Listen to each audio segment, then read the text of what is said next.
నిజానికి ఫ్యాక్టరీ నడవాలంటే కూడా నీళ్లు బాగా కావాలి. కాళేశ్వరం ఉంది కనుక కాళేశ్వరం కాలువ దీని పక్కకేళ్ళు పోతుంది కనుక ఈడ 4 కోట్ల లీటర్ల ట్యాంకు కప్పుకొని కాళేశ్వరం నీళ్ళని అలా నింపి పెట్టుకుంటారు కానీ ఈ ఫ్యాక్టరీ నడుస్తుంది. నీళ్లు లేకపోతే ఫ్యాక్టరీ రాదు. నీళ్లు లేకపోతే ఆయిల్ పామ్ సాగు కాదు. తేమ లేకపోతే ఆయిల్ పామ్ రాదు. అంటే ఫ్యాక్టరీ వచ్చినా ఆయిల్ పామ్ వచ్చినా ఇదంతా పుణ్యం కాళేశ్వరం కేసీఆర్, అది మర్చిపోవద్దు. చాలా మంది తెలియక మాట్లాడుతారు. వాడెవడో కాళేశ్వరం కూలింది అంటాడు. వాడికి ఎవడో కళ్ళుంటే వచ్చి రంగనాయక సాగర్ లో చూస్తేనో మా నరమేట కాలువ చూస్తే కూలిందా పండిందా, కాళేశ్వరంతో మేము బాగుపడ్డామా చెడిపోయినామా, మా నరమేట రైతుల్లో మా ఖానాపూర్ రైతుల్లో ఎవరు నంగునూరులో అడిగితే చెప్తారు. చెప్పరా? మరి వాడు ఆడ కూర్చొని మాట్లాడతాడు, సోయి లేకుండా మాట్లాడుతున్నాడు. బట్ ఇవాళ ప్రజలకు రైతులకైతే అన్ని విషయాలు కూడా చక్కగా మనకు అర్థమవుతా ఉన్నాయి. ఆయిల్ పామ్ కూడా 4 నెలలు బాగా వస్తుంది. జూలై, ఆగస్ట్, సెప్టెంబర్, అక్టోబర్ ఈ 4 నెలల్లో 50% పంట వస్తుంది. 50% పంట 4 నెలలు వస్తుంది. మిగతా 8 నెలల్లో 50% వస్తుంది. ఇది సీజన్ బట్టి కూడా వస్తుంటది. ఇక కాంగ్రెస్ వాళ్ళ పాత్ర మనం పెద్ద మాట్లాడేది ఏం లేదు కానీ కొంతమందికి 6,000 ఉంటుంది మనుషులకు. అది ఉన్నా లేకున్నా దాని విలువలేందే కదా. ఈ ఫ్యాక్టరీ నిర్మాణంలో ఆయిల్ పామ్ ఈ ప్రాంతానికి రావడంలో కాంగ్రెస్ పాత్ర 6,000 లాంటిదే. అవునా కదా? ఏమైనా ఉన్నదా అందులో? ఏమన్నా 6,000 లాంటిదే. వాళ్ళ పాత్ర ఏం లేదు ఇలా, అంతకు మించి ఇంకేం లేదు.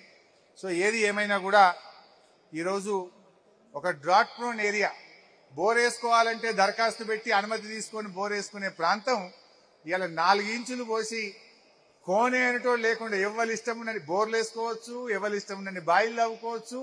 అసలు అవసరమే లేకుండా ఒక సస్యశ్యామల తెలంగాణగా ఈ ప్రాంతం మారిందంటే బీఆర్ఎస్ 10 ఏళ్ల పాలన పుణ్యం. మా పల్లన్న చెప్పిండు, అప్పుడప్పుడు ఉత్తమ్ కుమార్ రెడ్డి అసెంబ్లీలో మాట్లాడతాడు, మేము వచ్చినాక బాగా పంట పండింది అన్నాడు. అంటే నేను లేచి అడిగిన, బాగా పండింది అంటున్నావు కదా ఉత్తమ్ కుమార్ రెడ్డి గారు, మీ 2 ఏళ్ళు అయింది కాంగ్రెస్ గవర్నమెంట్ వచ్చి, ఒక్క చెరువు తవ్వినవా? యాన్నన్న ఒక చెక్ డ్యామ్ కట్టినావా? యాన్నన్న ఒక జానెడు కాలువ తవ్వినవా? యాన్నన్న ఒక ఎకరానికి నీళ్లు ఇచ్చినావా? మరి ఆడికెళ్ళి పండిందే పంట? ఏమైనా మంత్రం వేసినావా? ఏం సంగతి? ఇదంతా కేసీఆర్ బీఆర్ఎస్ ప్రభుత్వం చేసిన పని ఫలితం తప్ప నువ్వు చేసింది ఏం లేదు అంటే దానికి ఆన్సర్ లేదు. 2 ఏళ్లలో యాన్నన్న ఒక 1000 ఎకరాలకు నీళ్ళు ఇచ్చినావో చెప్పమని ఏ ఊర్లు ఇచ్చిరో? యాన్నన్న ఒక ఎకరానికి నీళ్ళు ఇచ్చిందా కాంగ్రెస్ గవర్నమెంట్? మా పాలన చెప్పిండి. ఇప్పుడు 2014లో కొత్తగా తెలంగాణ ఏర్పడి బీఆర్ఎస్ గవర్నమెంట్ వచ్చినప్పుడు 22 లక్షల ఎకరాల్లో వరి సాగైంది. మనం దిగిపోయేటప్పుడు 1,22,00,000 ఎకరాల్లో వరి సాగైంది. 1,00,00,000 ఎకరాలు ఏమన్నా మంత్రం వేస్తే పెరుగుతుందా? మ్యాజిక్ చేస్తే పెరుగుతుందా? వరి వండాలంటే నీళ్లు కావాలి. నీళ్లు కావాలంటే మరి వర్షపు నీటిని ఒడిసి పట్టాలి, చెరువులు కట్టాలి, చెక్ డ్యాములు కట్టాలి, ప్రాజెక్టులు కట్టనే కదా. మేము వచ్చినాక పెరిగింది. మేము వచ్చినాక ఏం చేసినావు నువ్వు? ఏ పార్టీ పెరిగింది? 22 లక్షలు 1,22,00,000 అయిందంటే 5 అంతలు 6 అంతలు పెరిగింది.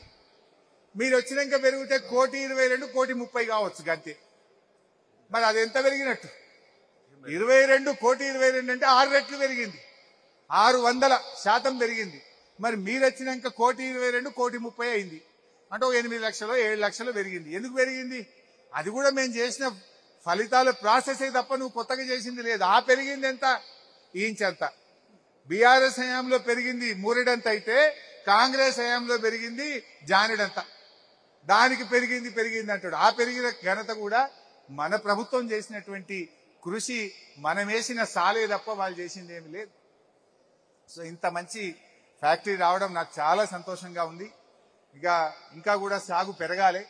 ఎంతెంత సాగు పెరిగితే రైతులకు అంతంత మేలు జరుగుతుంది. నాకు నమ్మకం ఉంది. మొదటి రోజుల్లో ఒక్కొక్క రైతును ఒక్కొక్క మొక్క పెట్టుకుంటూ దండలాండం కానీ ఇప్పుడు రైతులే స్వచ్ఛందంగా ముందుకు వస్తున్నారు. ఈ ఫలితాలు అందరికీ అందినప్పుడే మాకు ఇంకా కడుపు నిండినంత సంతోషం అవుతుంది. ఎంత ఎక్కువ మంది రైతులు దీని ద్వారా లబ్ధి పొందితే, ఎంత ఎక్కువ మందికి మేలు దొరికితే మాకు అంత ఆనందం. కేసీఆర్ గారికి మా అందరికీ అంత సంతోషం. సో రైతు సోదరులారా, మరి దీన్ని ఇంకా చక్కగా మీరందరూ కూడా ఈ ఫ్యాక్టరీ ఇప్పుడు మీ కళ్ళ ముందు కనబడుతుంది, పండిన పంట మీ కళ్ళ ముందు కనబడుతుంది. మీ ఊర్లో ఉండే రైతు ఆ బ్యాంక్ అకౌంట్ చూడండి, పోయి ఆయన పాస్బుక్ తీసుకొని చూస్తే ఎప్పుడు పైసలు పడ్డాయో పాస్బుక్ లో కనబడతాయి కదా, ఎంత పడ్డాయో కనబడతాయి కదా. మీరు పెట్టిన వరి కంటే మక్క కంటే పత్తి కంటే పామాయిల్ ఎన్ని రెట్లు లాభం అవుతుందో ఒక పాస్బుక్ చూసి మీరు చూడండి, నేర్చుకోండి, మీరు కూడా వెయ్యండి అని నేను కోరుతా ఉన్నా.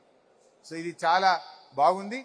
ఇప్పటికే ప్రారంభించిన రైతులు కూడా కోకో లాంటి పంటలు కూడా వేసి ముందుకు సాగాలని చెప్పి ఈ సందర్భంగా అందరినీ కోరుకుంటూ, మరి ఈ సంతోషంలో మీరందరూ కూడా పాల్పంచుకున్నందుకు మరి ప్రతి ఒక్కరికి పేరు పేరున ధన్యవాదాలు తెలియజేస్తూ అందరికీ నమస్కారం. జై తెలంగాణ.